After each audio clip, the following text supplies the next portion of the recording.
afternoon, welcome everyone, and thanks for joining us for this panel today, where we're going to discuss the opportunities of the Western Sydney Aerotropolis. My name is Phil Davies, and I'm an infrastructure partner with Deloitte, and before that I was the CEO of Infrastructure Australia. Before we begin, I'd like to acknowledge the traditional owners of the land on which we meet today and pay my respects to their elders past, present and emerging. And I extend that respect to Aboriginal and Torres Strait Islander peoples here today. I'd also like to thank the French-Australian Chamber of Commerce for their fantastic organisation of this event, and also thank Schneider Electric for their support of this forum. And finally, the French Embassy, Austrade, and all the sponsors for their support throughout. Before I introduce the panel members, I'd like to set the scene, particularly for those listening who are not familiar with the Western Parkland City. Under the governance of the Western Sydney City Deal, the federal, state and 8 local governments are delivering the vision for a Western Parkland City in Western Sydney. This vision was informed by thought leadership by my own firm, Deloitte, which undertook a series around shaping future cities and specifically around designing Western Sydney. A vision for a new city for 500,000 people and the creation of 200,000 jobs. Key to the delivery of this vision is the federal government's $5.3 billion commitment to Australia's first new airport in 60 years, on track for operation in 2026. This infrastructure investment has been supported by a joint commitment from the federal and state governments for the $11 billion Western Sydney Airport Metro line from the airport through the Aerotropolis to St Mary's in the north.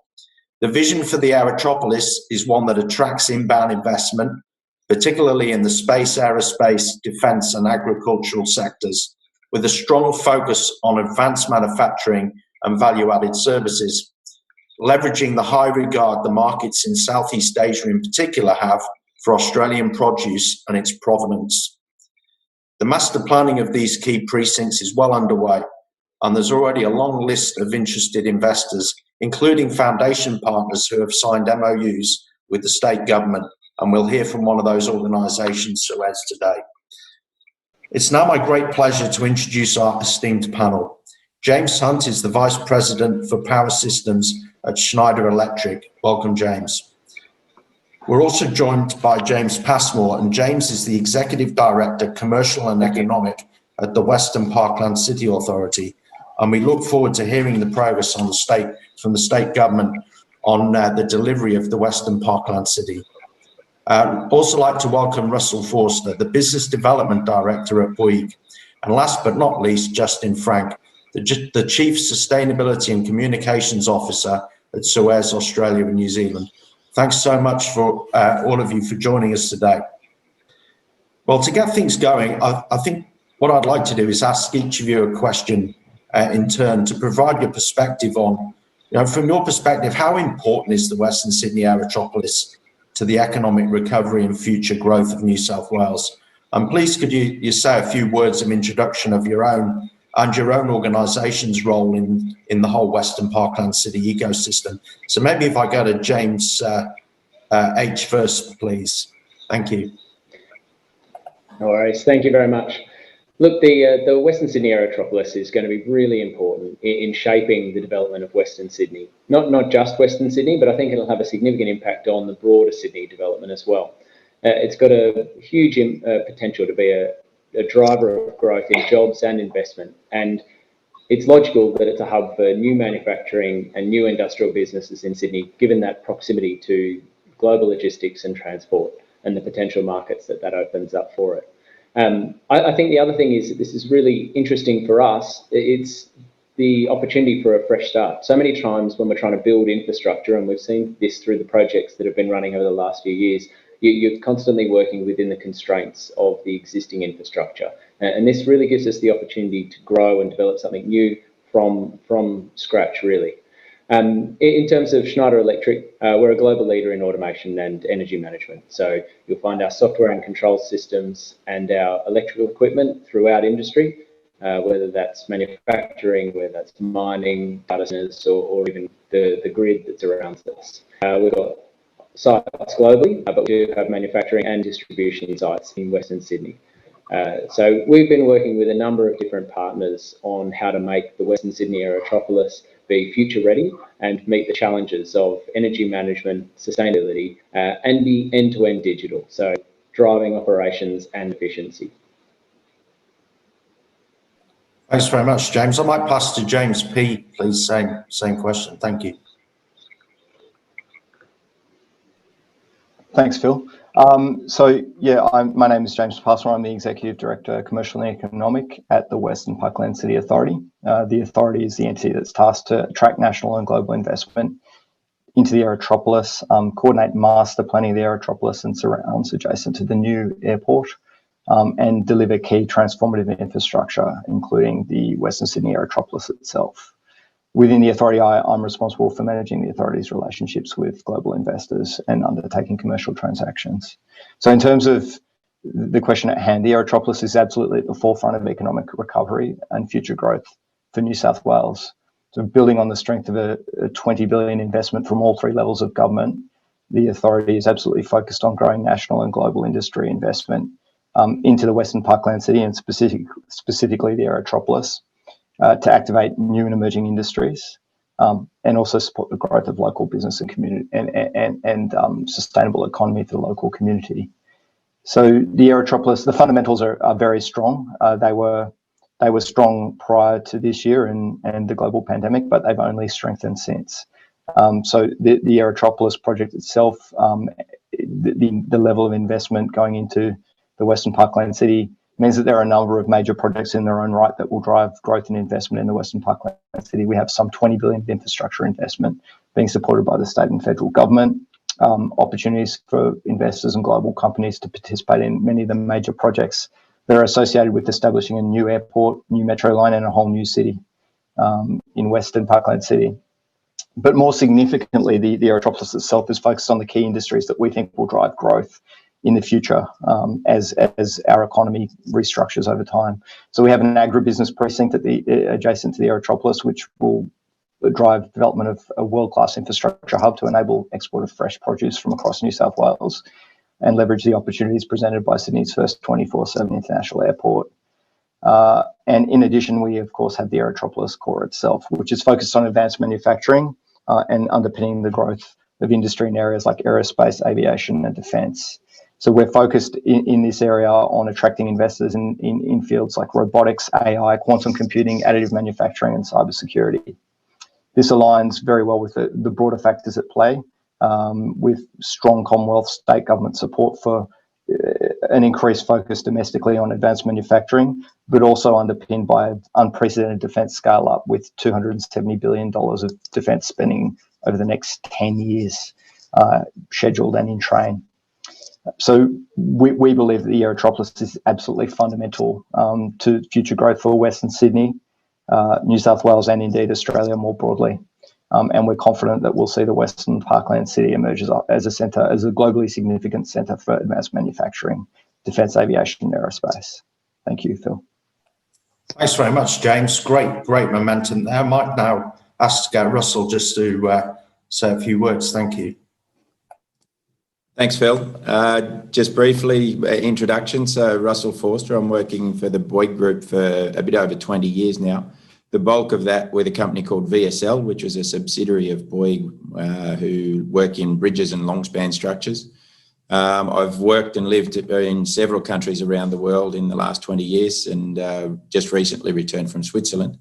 And now I'm the Business Development Director for Boyd in Australia.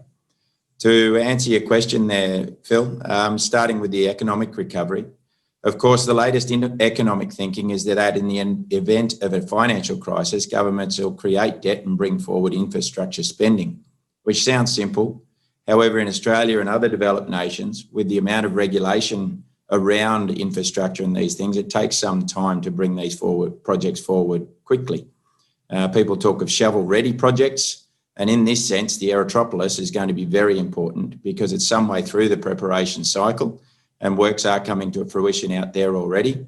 And also then the sheer size of this project, the Aerotropolis itself, plus all the surrounding projects, are going to allow the government to get a big spend, which is necessary for this economic recovery, in one area, whilst if they were to, with one administrative team. And if they were to deliver that elsewhere, they'd need several projects, but also several administrative teams, and that becomes quite a logistical challenge. So in that sense, for the recovery, this is a fantastic opportunity for the country to have something that's ready to go.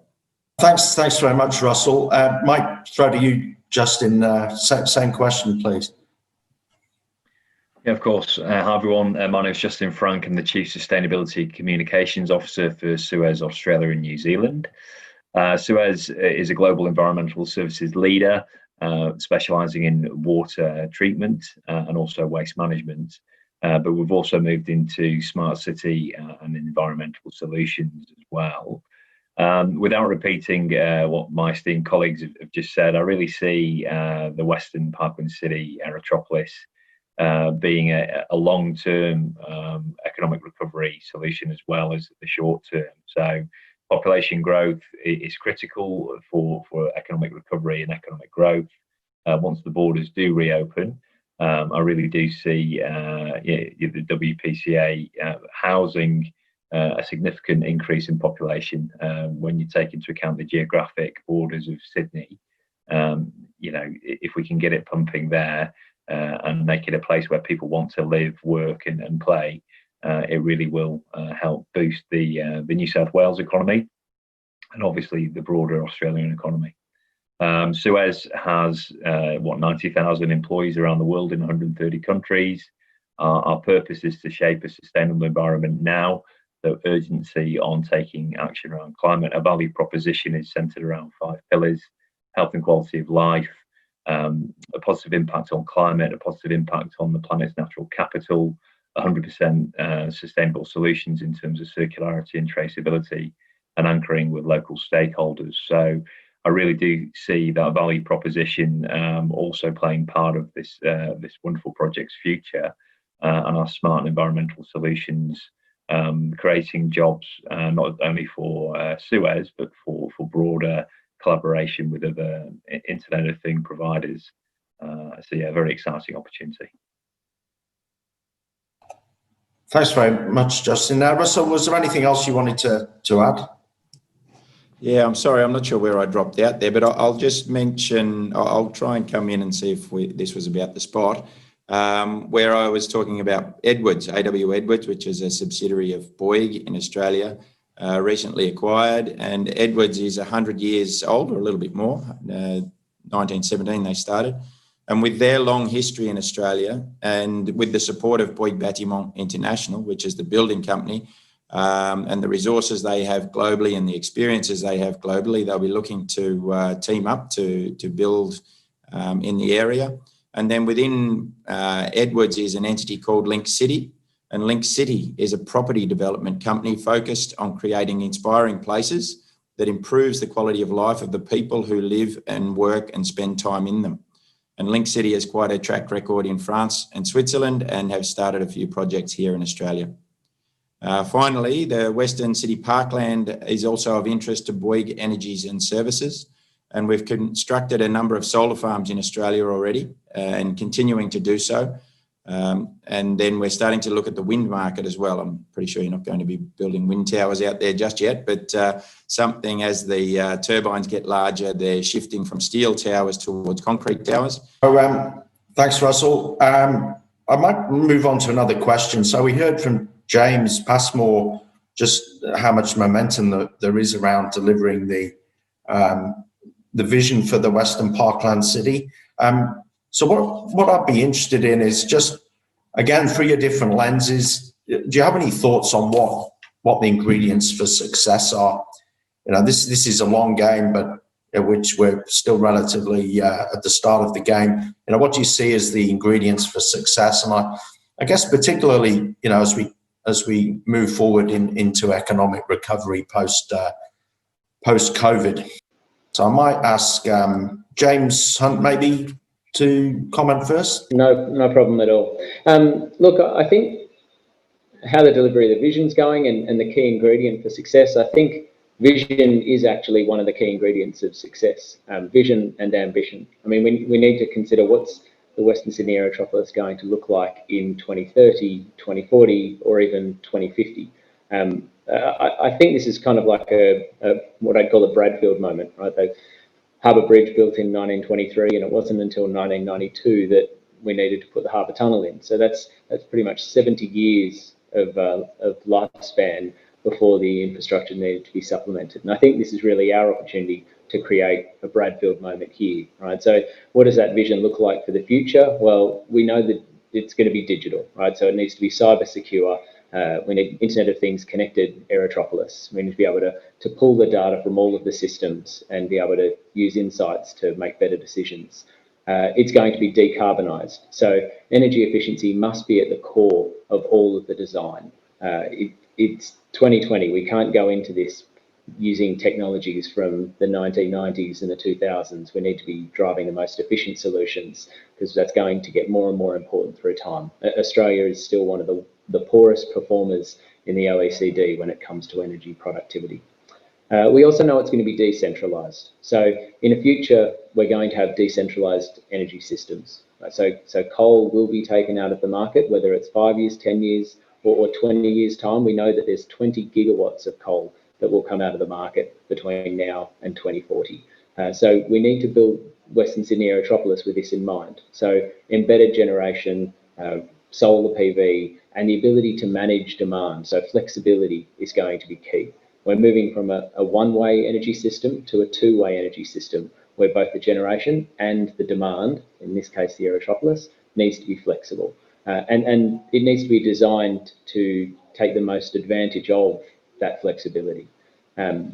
Look, from my perspective, it's great to see that there is green and sustainability being included and part of the drivers for these infrastructure developments, because at Schneider, it's part of our philosophy to create a better, more livable world. So livability is about getting that balance right between the built environment, the natural space.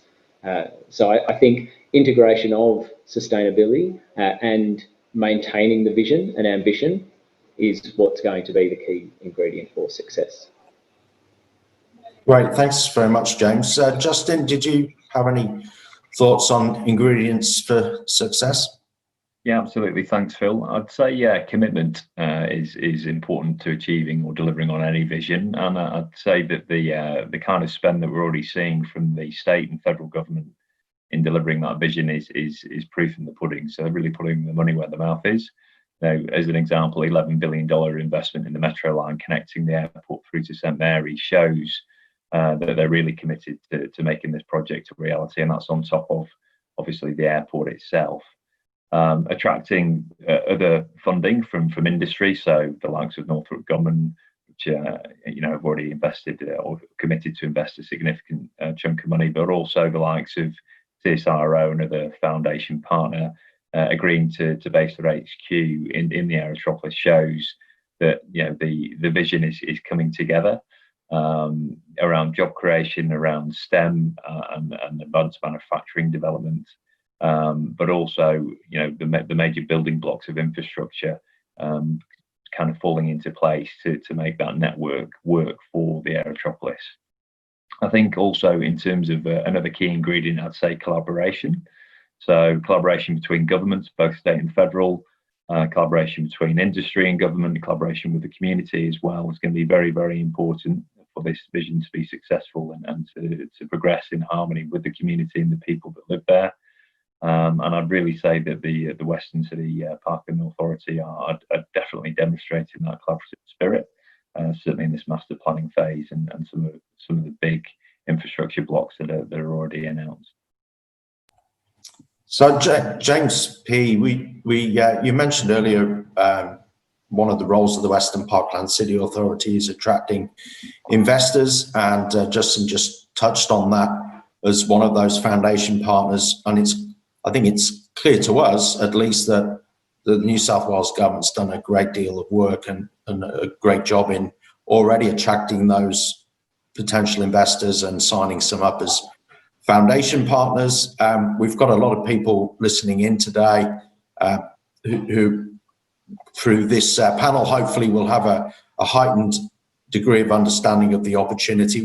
How would you, speaking to them directly now, how would you describe the unique opportunities that this Western Parkland City presents to those potential investors, and how does it play to Australia's comparative advantage? Sure. Thanks, Phil. So, I mean, I would say it's a highly attractive investment destination by virtue of a confluence of factors, which is seen as sort of at the crest of the wave in terms of the way that Australia's economy is transforming itself. This was occurring before COVID, but it's absolutely accelerating now, and we're doubly committed to accelerating delivery of the various projects that they're entailed in the Aerotropolis. So, notwithstanding the challenges posed by this year, aggregate economic conditions, the factors underlying the development of the Western Parkland City and the Aerotropolis are really strong. The Western Parkland City itself is an economic powerhouse. It's usually the stats are sort of cited as part of the broader Sydney or gross state position, but the Western Parkland City itself generates more than 56 billion gross regional product per year through industry sectors, including manufacturing, which is already strong in the area. Freight and logistics is another key industry. Health, tourism, and agribusiness are also strong. We plan to build on that strength through this project at the Aerotropolis and the agribusiness precinct with targeted government investment. The Western Parkland City has a very rapidly growing population, and obviously that also feeds into the growth dynamics at play.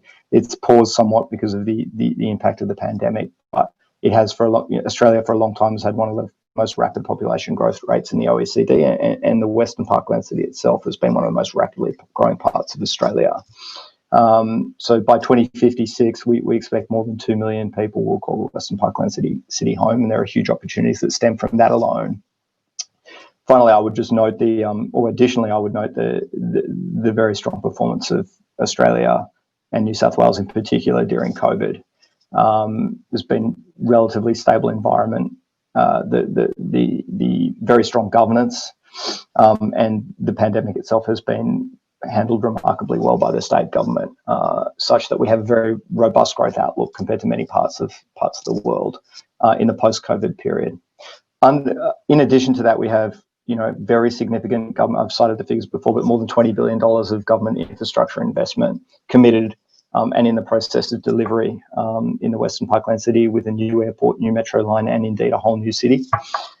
It's a greenfield site, which I think is very exciting. It gives us an opportunity to create one of the greenest, smartest cities in the world. Importantly, it also provides opportunities to co-create with industry the place and to deliver a bespoke fit-for-purpose environment and infrastructure that really enables our vision of creating a globally significant advanced manufacturing hub. Importantly, it is also thematically at the absolute forefront of efforts, as I said, to restructure our economy. So we recently had the federal government announce a modern manufacturing initiative, which is all about growing advanced manufacturing in Australia, and I expect that will continue in coming years, and there will be further commitments of funding. Additionally, we have a major defence scale-up, as I said, of about $270 billion of value over 10 years. So very significant opportunities to locate into the Aerotropolis and be part of that story as it unfolds over the next decade. All of this, of course, is supported by very targeted investments by the government, by the New South Wales state government, in the key ingredients for success in terms of advanced manufacturing. Specifically, we're looking at developing an advanced manufacturing research facility that will provide a shared platform for those entities investing in the Aerotropolis to undertake R&D on equipment that would otherwise be prohibitive in terms of its costs, but to defray those, for us to invest in major infrastructure for R&D and basically allow those costs to be defrayed through a shared use platform. And in addition, a really major investment in a significant and groundbreaking education reform through a new education and training model that is all about ensuring that we have industry relevant qualifications with support through a partnership from tertiary education institutions, New South Wales government, and industry itself. So overall, I think it's a highly compelling opportunity for investors, and we would love to see greater involvement from the French business community as the Aerotropolis develops over the next decade. Thank you. Thanks very much, James. This is definitely a large-scale greenfield site. It's going to develop over the next 50 years or so. This has already been touched on, but I'm interested in your thoughts here. I think the very nature of this opportunity means it is an opportunity to do things differently. Keen to hear from you around what role technology and innovation can play in the planning and delivering of this vision, and where you might have seen some good case studies elsewhere in the world. Might ask James H. to have a go at that first, please. Yeah, no problem. So technology has a huge part to play in how we develop the world around us, right?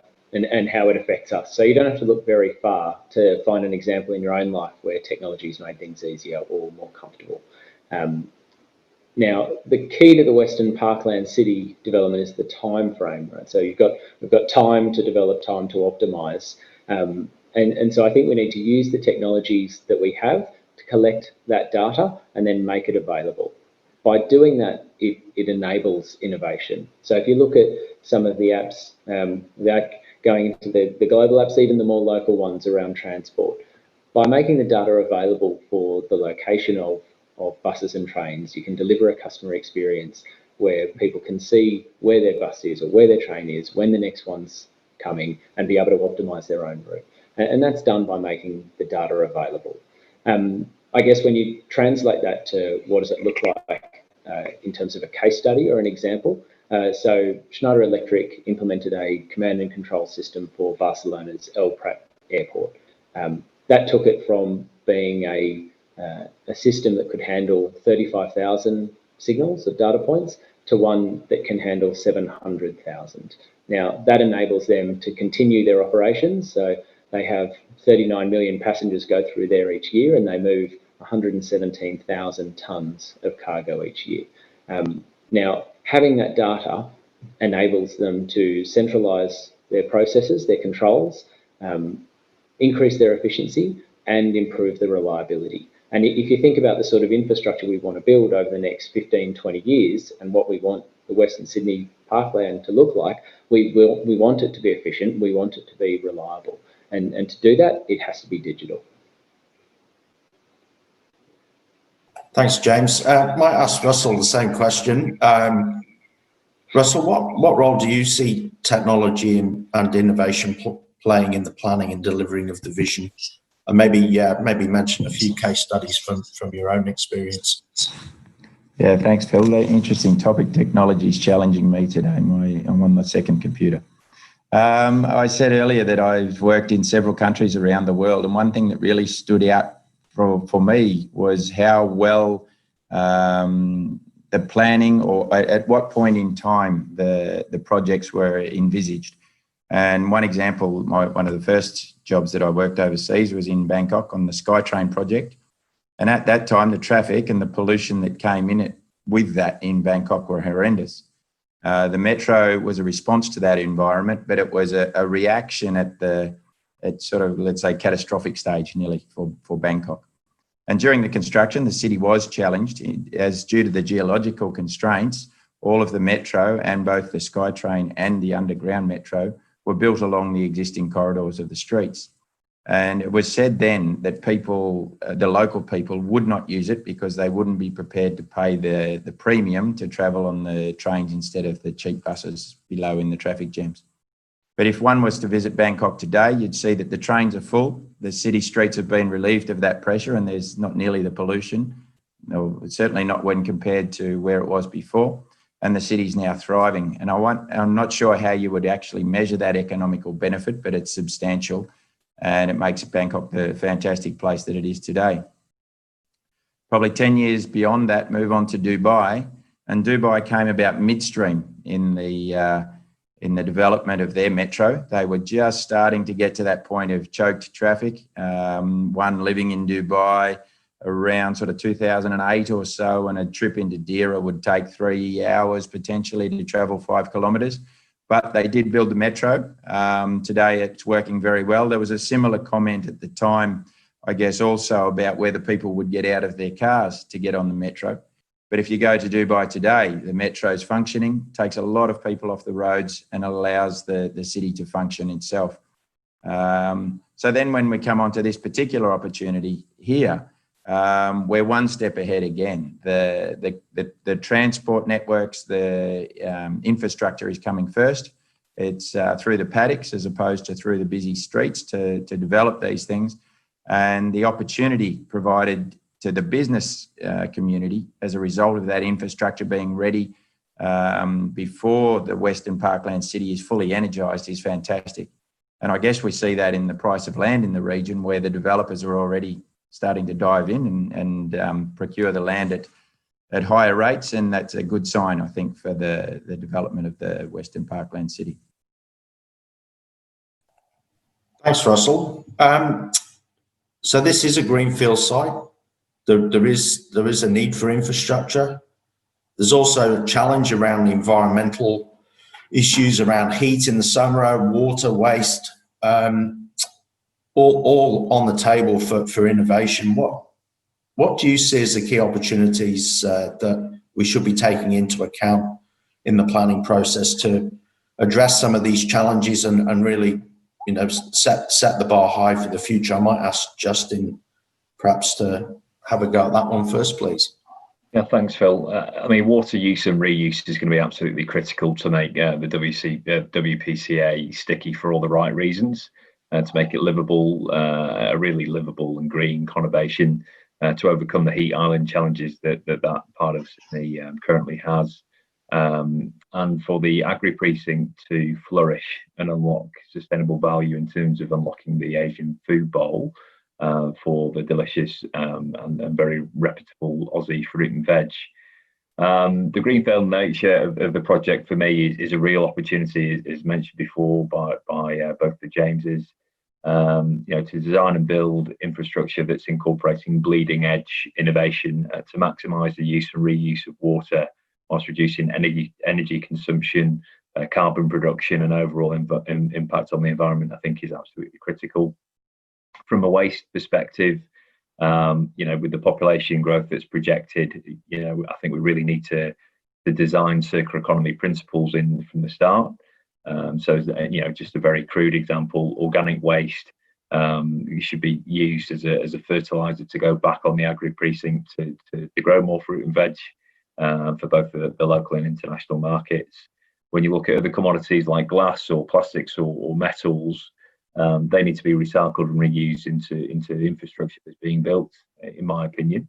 So there's a government procurement play there as well, and I think there's an opportunity for the MRF to explore the use of recycled content to really differentiate itself from the likes of Sheffield and other AMRFs around the world.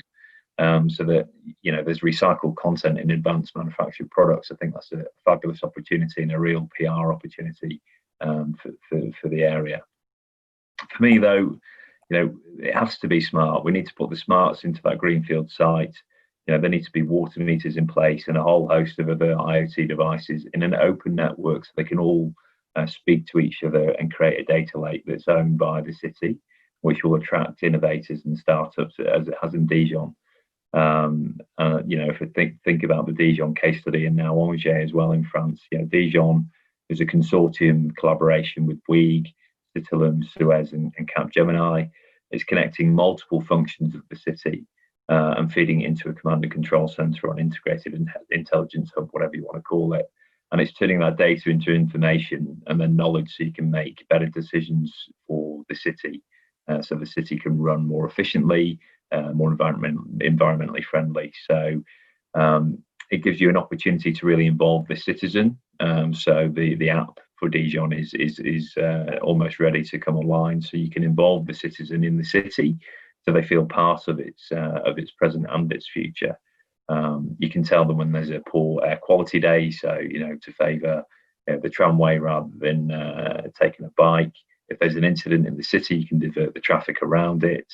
But if I look at those opportunities to change behaviour and educate citizens, I think that's a real opportunity. And linking that back to water, We've seen opportunities in Singapore where we've gamified water usage to drive water usage down and reward people for their good behaviour on water. And I think that's another opportunity for the WPCA to become greener and more sustainable. So all those smart city solutions coming together can really make a difference, in my opinion.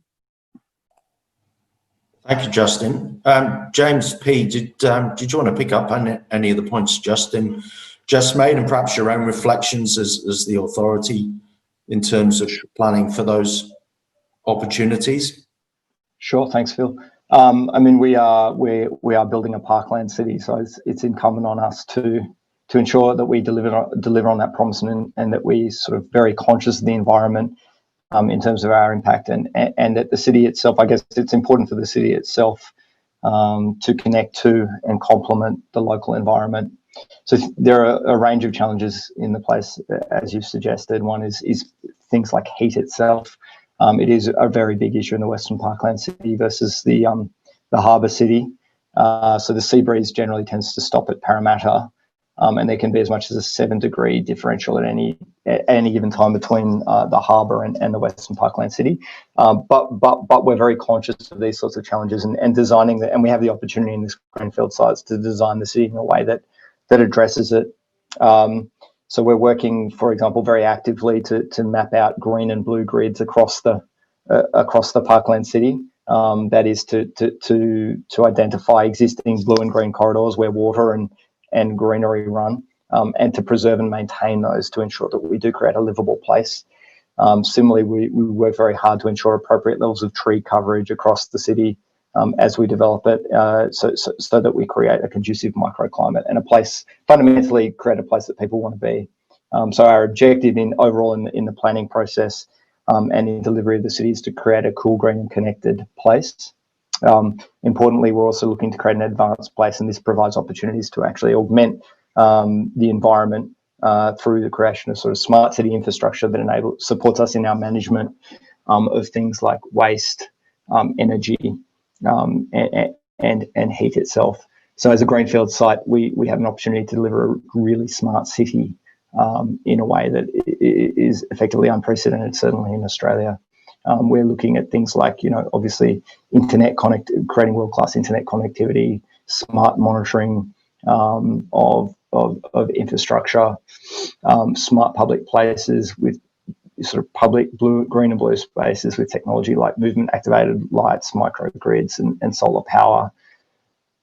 Smart transport as well, but basically a very green and environmentally friendly city is absolutely our objective.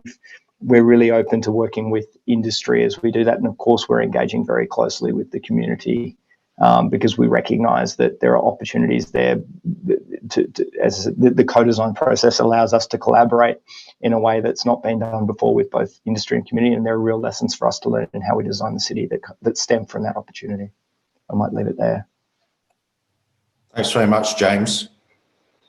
I might change direction slightly now.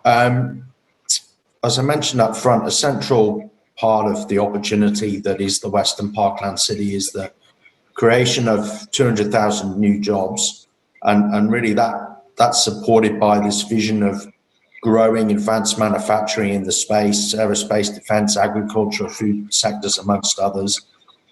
From your specific industry point of view, what do you see as some of the critical skills that we're going to need to develop to support those jobs? And then second part of the question, and I'll ask this of all of you, just interested in terms of how you think the nature of those jobs will change in a kind of COVID normal kind of environment. So maybe James H, have a go at that one first, please.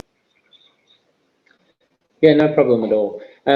I think what we've seen in manufacturing, and certainly the shift in the last few years, is around the shift in the demographic. So older workers retiring, younger workers coming into the workforce. There's a couple of different elements to this, and one is these younger workers are, to stereotype, typically more digital or more willing to take up digital tools, digital technologies, and do things slightly differently. The other element is when you have this shifting demographic with older workers retiring, you also run the risk of losing some of that institutional knowledge that you have within a business. So what we do is work with companies to help build that information, that knowledge, into the training systems that they have, and also into the machines and systems, so that new workers can come in and develop their skills quicker and more easily than if they were trained by another person. That also kind of future-proofs that business as well. So the technology here is things like augmented reality. That helps them run different scenarios. Or if you had a digital twin, you can potentially train your crews before they even go to that site or go to that facility. So you can run operations, you can run processes, much the way you would have in a flight simulator. But now that sort of capability by more and more businesses. I think the other piece is around operations and optimizing them. So things like preventative maintenance. So shift in manufacturing to shift in digital. So having sensors on all the different elements of your manufacturing process so that you can see when a winding or a cooling is starting to wear or get too hot and prevent a shutdown and reduce any potential interruption to your business. It also enables workers to connect, right, to the infrastructure and what's happening in the site. So we see customers using augmented reality or using our tools with augmented reality. And in terms of what does that look like, we use these sort of terms, but to give an example, you get a operator on a machine in trips. The operator, rather than having to go and interrogate different systems or fault find, can pick up a tablet and point it at the control box. And with the digital twin, it can see on the on the iPad what's happening with the operations. They can potentially open the control box, get the instruction manual, figure out what the problem is, and then order replacement parts without actually having to go and physically open the control box or get the work permits or isolation. So it streamlines the process, it improves reliability, and it makes much more available to the business. I was lucky enough to go to a wastewater treatment plant last year that is running using a digital twin of ours. And the example they use is that their workers can sit down with a model of one of their key pieces of equipment or point it at the key piece of equipment, and then using Aviva software, explode out that model, go through the commissioning or the maintenance process and do their work safety meetings, their planning meetings remotely and without having to be on the plant floor. So you can see the value there as well. Now, in a COVID context, which is really what we've been dealing with for the last 8-9 months, is you can maintain social distancing with your employees without impacting on operations. That enables them to continue some of their workforce planning, some of their operations and some of their training without interruption.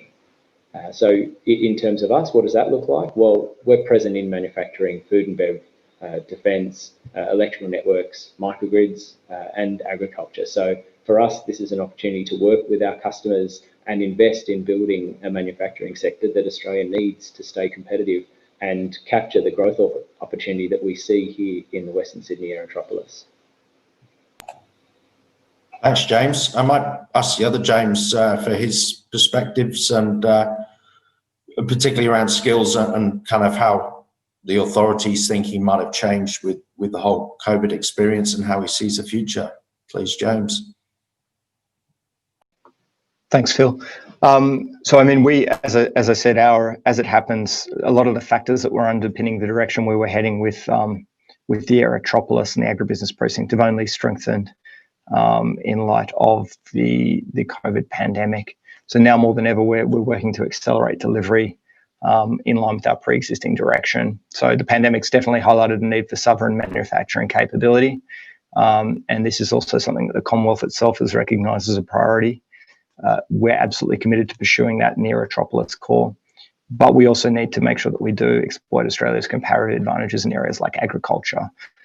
So the work on the agribusiness precinct remains absolutely vital to sort of build on Australia's clean and green branding and deliver fresh produce from the farm gate to global plates within about 36 hours through the agribusiness precinct that we're designing. But for all of this to work, we need to make sure that we have an appropriate skills density in the area. to enable some sort of the new applications that will drive the industries of the future. So things like AI, quantum computing, robotics, etc. So education reform is an absolute critical priority for us.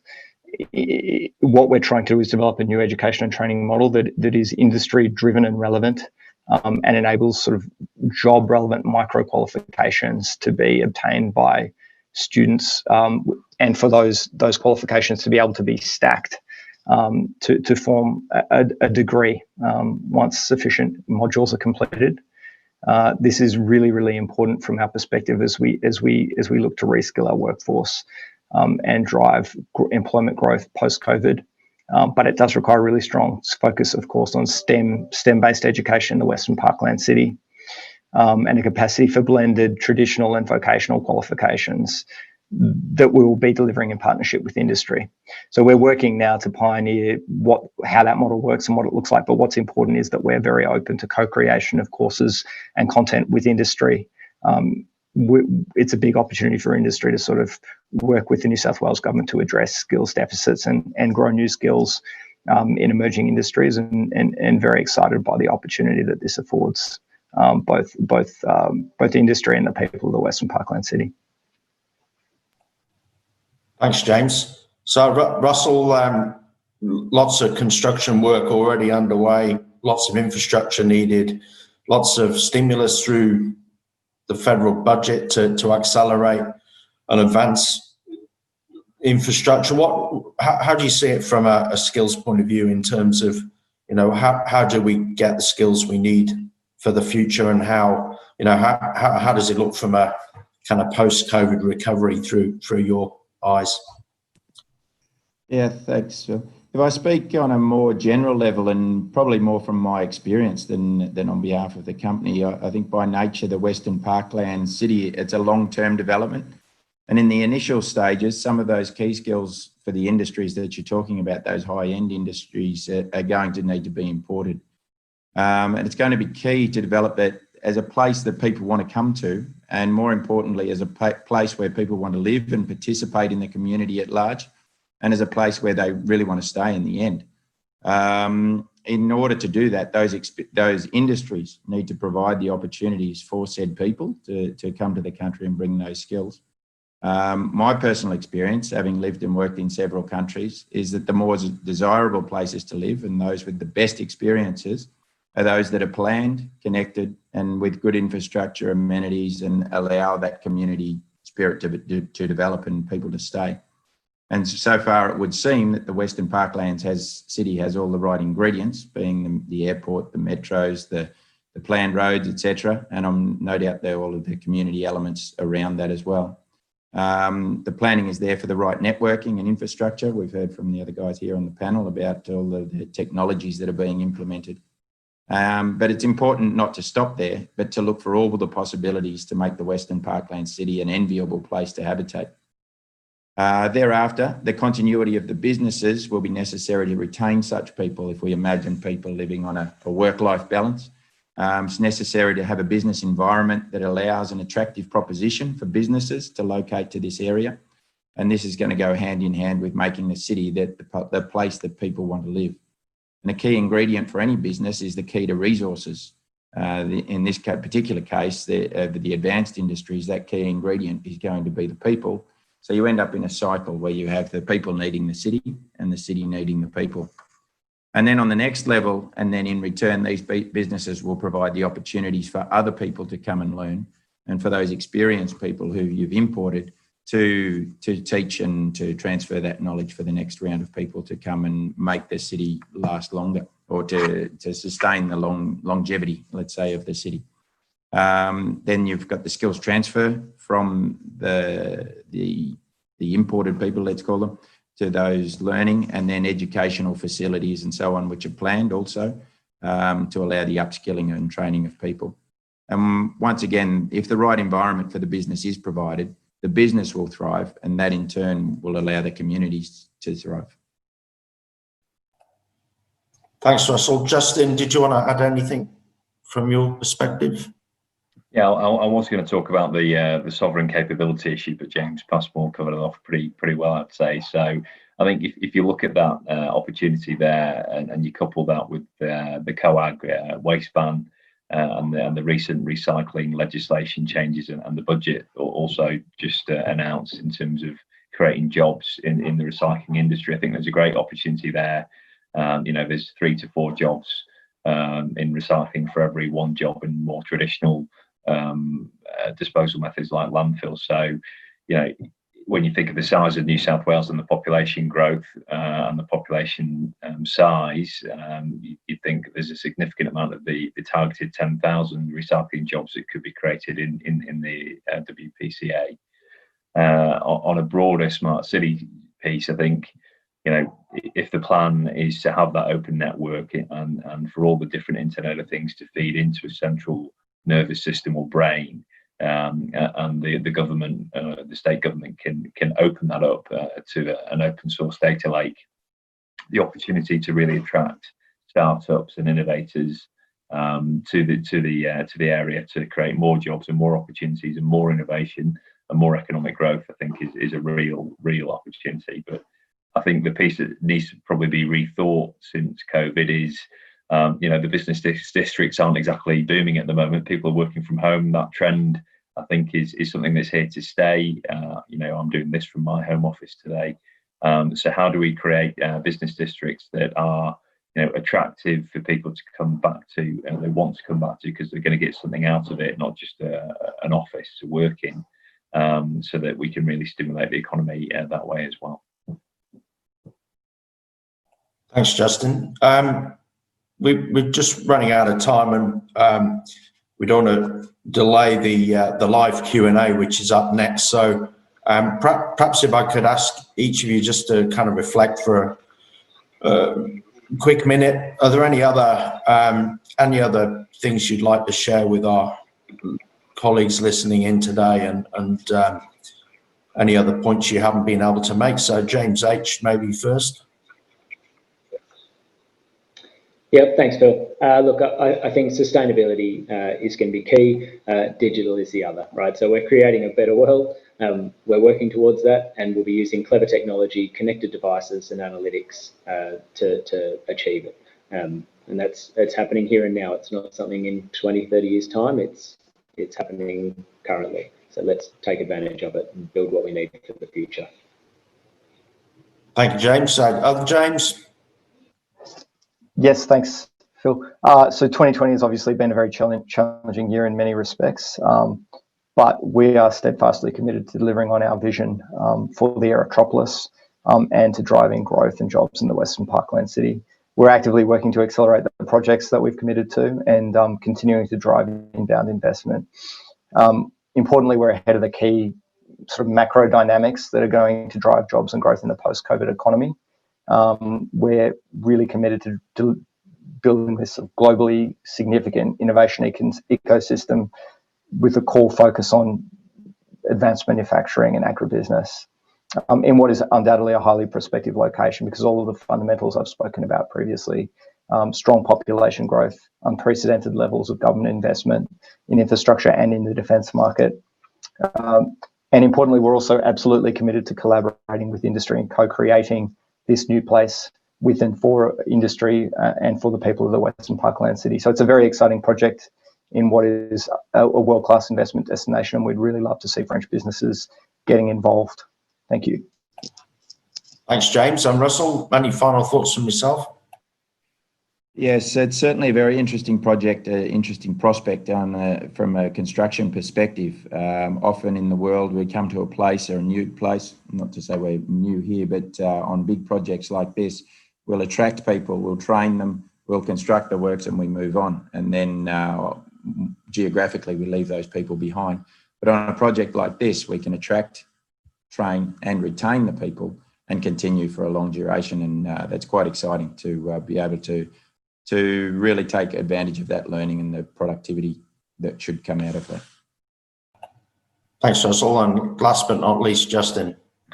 Yeah, I think, as a major employer in the area with plenty of infrastructure already in situ, I think social license is critical when developing the new infrastructure. So involving the community along the way, I think, is going to be critical to the success of it all.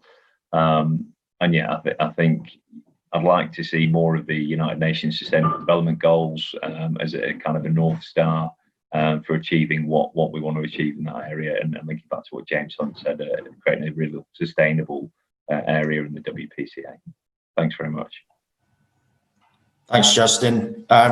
Just on behalf of everyone listening in today, I'd just really like to thank the panelists, James, Russell, and Justin. And I think the title of the panel was the opportunities of the Western Sydney Aerotropolis, and I think it's very clear from the conversation today that the opportunities are very significant, not only for the economy of Australia, but also for the participation of companies like your own to actually help deliver this vision and actually take things to the next level from an innovation and a technology point of view, and address some long-standing challenges that we maybe have been facing. So thank you for all that your organisations are doing, and thank you for participating in the panel today. And we'll now be joined for the live Q&A.